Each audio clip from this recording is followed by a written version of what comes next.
Halo guys, kembali lagi di Babysik Channel. Belajar biologi semakin asik tentunya bersama Kak Edi. Ya, kali ini Kak Edi akan ngebahas materi lanjutan dari sistem reproduksi. Jadi ada salah satu subbab di sistem reproduksi yang ngebahas tentang fertilisasi, gestasi, dan partus. Apa itu fertilisasi, gestasi, dan partus? Nanti kakak jelasin ya. Langsung aja kita mulai dulu yuk. Fertilisasi ini udah dijelasin di video sebelumnya. Fertilisasi adalah proses pembuahan atau proses pertemuan antara sel sperma dengan sel ovum ya.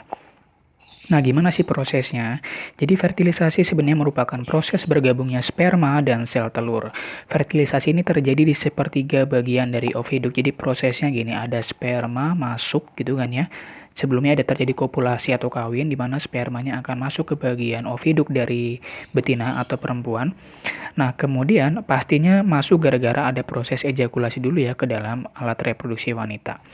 Nah, setelah masuk, nanti di dalam tubuh wanita, ini sperma bisa bertahan kurang lebih sampai 8 harian ya. Jadi bisa nyampe 8 hari. Cuman efektif untuk melakukan pembuahan cuma sekitar 2 hari ya, 2 hari setelah ejakulasi. Jadi bisa bertahan sampai 8 hari, cuman efektifnya cuma 2 hari untuk bisa membuahi si sel telur ya. Nah, setelah itu gimana? Oh, sebelumnya syaratnya minimal bisa membuahi adalah minimal jumlah spermanya adalah 20 juta. Kalau di bawah 20 juta maka peluangnya akan semakin kecil untuk bisa membuahi sel telur ya. Nah, kemudian pada saat sperma bertemu atau berhasil bertemu dengan sel telur, maka nanti akan terjadi atau bagian kepalanya sperma atau akrosom spermanya ini akan mengeluarkan enzim. Enzimnya ini akan menembus pada bagian dinding sel telur. Ingat, dinding sel telur ada 3, kurang lebih ada zona pellucida, corona radiata, dan membran plasma. Itu akan ditembus ya. Kenapa bisa menembus? Karena si akrosom sperma tadi menghasilkan enzim ya. Enzim hyaluronidase ya. Nah, itu dia nama enzimnya. Sehingga dapat menembus dinding sel telur. Nah, ketika udah masuk gimana? Maka otomatis sel telur akan ngeblokir. Jadi nggak bakal ada sperma lain bisa masuk ke ovum tadi ya, jadi dihambat atau diblokir. Kemudian karena udah masuk spermanya itu menyebabkan proses lanjutan dari oogenesis. Tadi kan oogenesis kan yang keluar cuma oosis sekunder. Oosis sekunder akan berkembang menjadi sel ovum. Jadi yang ngebuat oosis sekunder menjadi sel ovum adalah fertilisasi. Karena adanya sperma yang masuk, maka baru terjadi proses perubahan oosis sekunder menjadi sel ovum ya. Kalau udah masuk maka gimana? Nanti pronukleus jantan akan melebur dengan pronukleus betina dan akan menghasilkan yang namanya zigot gitu ya. Simpel ya. Fertilisasi adalah proses pertemuan sel sperma dengan sel ovum. Terjadinya otomatis dengan penuh proses ya, mulai dari spermanya bergerak masuk, pertama kawin pastinya kawin, spermanya masuk, bergerak ke bagian oviduk, ketemu dengan ovum, kemudian ditembus dulu, kemudian tembus masuk, kemudian baru melebur inti-intinya atau pronukleus jantan dan pronukleus betina gitu ya. Kemudian baru masuk ke bagian selanjutnya. Setelah fertilisasi tadi, itu nanti ada tahapan namanya gestasi. Kan udah jadi zigot. Artinya selanjutnya adalah hamil, ya kan? Kalau udah terbentuk zigot, berarti dia bisa jadi hamil. Nah, kehamilan ini adalah proses perkembangan mulai dari dia tahapan embrio sampai dia berubah menjadi janin gitu ya. Nah, proses ini bisa menyita waktu sekitar kurang lebih 38 sampai dengan 40 minggu ya, kurang lebih 9 bulan lah ya. Kalau 9 bulan kan 36, berarti kurang lebih 9 bulan lebih lah ya. Nah, jadi prosesnya gini, setelah terjadi fertilisasi tadi, maka zigot itu akan berubah ini. Setelah fertilisasi atau pasca fertilisasi, zigot akan tumbuh atau berkembang menjadi morula. Morula ini merupakan sel-sel bulat-bulat. Ya, ini nanti dibahas di kelas 3 SMA. Sel-sel bulat-bulat kayak bola-bola gitu. Kemudian morula akan berkembang menjadi blastula. Blastula ini merupakan tahapan lanjutan setelah morula pastinya ya. Kemudian baru blastula ini menempel nama lainnya implantasi, menempel pada bagian endometrium yang udah kita bahas di video sebelumnya. Di bagian dinding rahim paling dalam. Nempel di situ dia, implantasi. Lebih tepatnya, yang menempel itu namanya adalah blastosit. Ya, blastosit itu sering keluar di ujian. Tahapan apa? Menempel atau implantasi itu blastosit atau tahapan blastula. Setelah apa? Setelah fertilisasi pastinya. Nah, nanti blastula akan berkembang menjadi yang namanya gastrula. ya gastrula. Nah, biasanya yang namanya tadi implantasi ini implantasi biasanya terjadi pada hari ke-5 sampai ke-8 setelah fertilisasi ya, setelah fertilisasi. Nah, selanjutnya blastula akan menjadi gastrula. Nah, gastrula itu merupakan tahapan lanjutan dari ya blastula ya. Ciri khas dari gastrula adalah terjadinya 3 lapisan, yaitu ektoderm, mesoderm, dan endoderm. Di mana masing-masing lapisan ini akan membentuk yang namanya sistem organ dari manusia ya. Sistem organ yang dibentukannya atau bagian yang dibentuknya adalah kayak ektoderm itu biasanya nanti akan ngebentuk yang bagian luar, kan ekto luar ya kan. Kayak misalnya dia ngebentuk kulit, saraf, ya kan, mata, hidung, dan sebagainya. Kalau meso itu bagian tengah biasanya membentuk yang namanya kayak otot, tulang, ya, dan sebagainya, jantung, pembuluh darah, ya.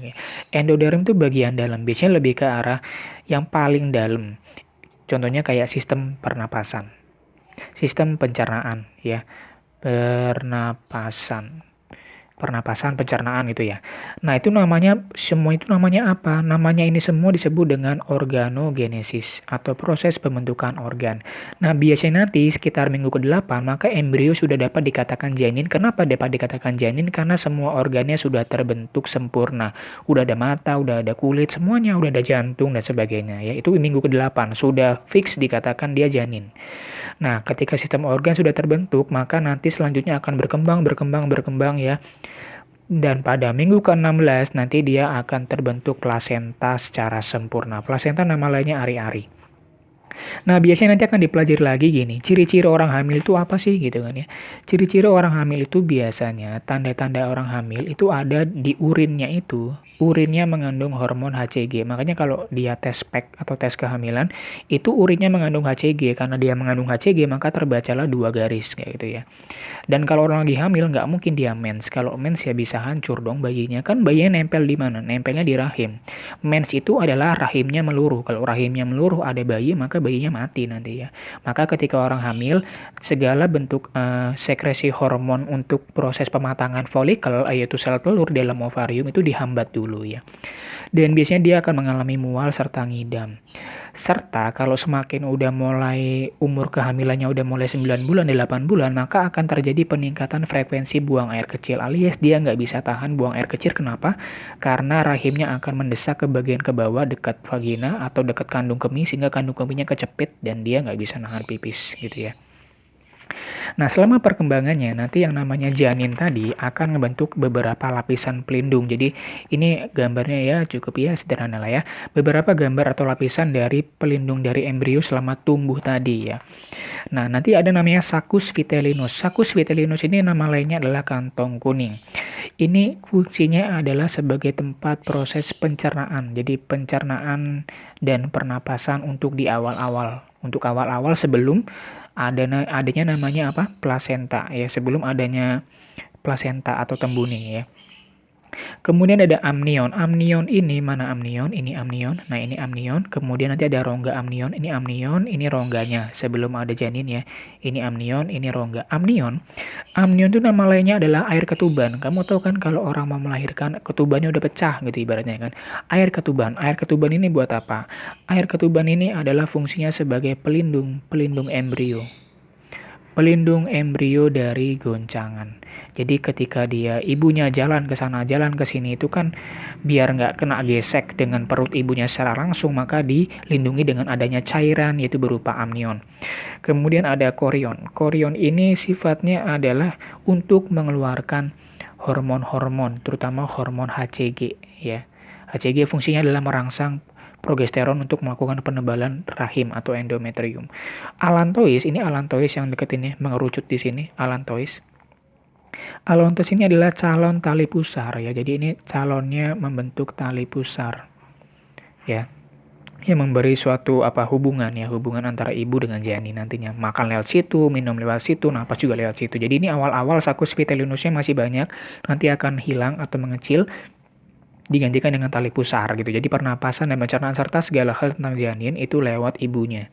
Nah, itu dia untuk proses perkembangan kehamilan. Jadi kehamilan tadi dimulai dari menempelnya blastosit pada bagian endometrium, kemudian berkembang menjadi ektoderm, mesoderm, endoderm, pembentukan organ sampai dia organnya fix menjadi organ full dan dia akan menjadi janin gitu ya. Nah, selama perkembangan janinnya ini seperti ini, sebelum ada plasenta, dia akan masih embrio. Embrio menjadi janin, ini ada pertumbuhan atau pelapisnya. Karena embrio kan masih kecil, masih butuh perlindungan, sehingga harus butuh banyak lapisan-lapisan pelindungnya gitu ya. Dan yang terakhir, kalau udah terbentuk janin atau bayi, maka otomatis kalau dia sudah 9 bulan, maka akan mengalami tahapan yang namanya partus atau kelahiran, atau persalinan, atau proses kelahiran bayi. Proses kelahiran bayi ini otomatis dipengaruhi oleh hormon-hormon. Hormon-hormonnya ada banyak, yaitu seperti kayak relaksin, ini untuk proses relaksasi di uterus, atau relaksasi uterus atau vagina, supaya meregang. Kemudian estrogen, oksitosin, CRH, dan sebagainya. Ini berfungsi untuk proses kontraksinya ya. Kontraksi. Jadi kan selama proses persalinan itu kan yang namanya rahim ataupun vagina akan mengalami relaksasi dan kontraksi secara bersamaan. Jadi nggak selamanya kontraksi tapi ganti-gantian. Kontraksi, relaksasi, kontraksi. Jadi kurang lebih kayak gini. Nah, kayak gelombang ya. Nah, selama persalinan ini dibagi menjadi 3 tahapan, yaitu dilatasi serviks, kelahiran bayi, dan pengeluaran plasenta. Persalinan atau dilatasi itu pembukaan. Jadi serviksnya itu kebuka. Ya, kurang lebih dia sampai ngelebar 10 cm. Harus dipaksa ya, kebuka gitu. Nah, biasanya kalau ada kelainan pembukaan dilatasi serviks, maka pasien akan diarahkan untuk proses sesar ya. Nah, dilatasi serviks. Nah, dilatasi serviks ini bisa sampai berjam-jam ya. Jadi agak kasihan juga ya pelebaran serviks. Nah, saat pelebaran serviks ini nanti terjadi proses kontraksi yang sangat kuat alias sehingga ibunya itu kesakitan bahkan mual serta rasa ingin BAB yang cukup besar juga. Karena kan dia sekaligus mengedan ya supaya kebuka itu serviksnya. Nah, kalau udah kebuka serviksnya, maka nanti bayinya udah mulai akan bergerak ke bagian panggul. Ya, jadi janin akan mulai bergerak ke bagian bawah, mulai agak ke bawah, ruang panggul. Dan saat mengedan untuk mengeluarkan janin tadi itu, kepala janin akan mulai perlahan kelihatan pada bagian vagina. Kemudian vaginanya membuka, serta perineum akan meregang. Perineum adalah zona di antara vagina dan anus. Ini kalau udah dipelajari sebelumnya, jadi ini yang kakak tadi jelasin sebelumnya di video sebelumnya ya. Ini ada anus, ini vagina. Di antara vagina sama anus ada namanya bagian namanya ini perineum. Beberapa orang yang kalau dia nggak cukup lebar, maka perineumnya akan digunting atau disobek. Ya, untuk mempermudah keluarnya bayi. Cukup sakit ya, cuma yang disobek itu adalah yang dekat ke arah anus yang disobek atau digunting ya. Kalau udah kebuka, maka nanti bayinya keluar atau janinnya keluar dan nanti selanjutnya adalah proses pengeluaran plasenta. Proses pengeluaran plasenta ini akan keluar dengan sendirinya ya, kurang lebih sampai setengah jam bisa nyampe ya. Pengeluaran plasenta ini akan diikuti dengan pengeluaran darah. Jadi ini nanti akan keluar darah. Darah juga akan ikutan keluar, kurang lebih nyampe 100 sampai 200 cc tergantung keadaan orangnya saat melahirkan ya. Bisa lebih banyak, bisa lebih sedikit ya. Nah, kurang lebih tahapan dari fertilisasi, gestasi, dan partus adalah demikian ya.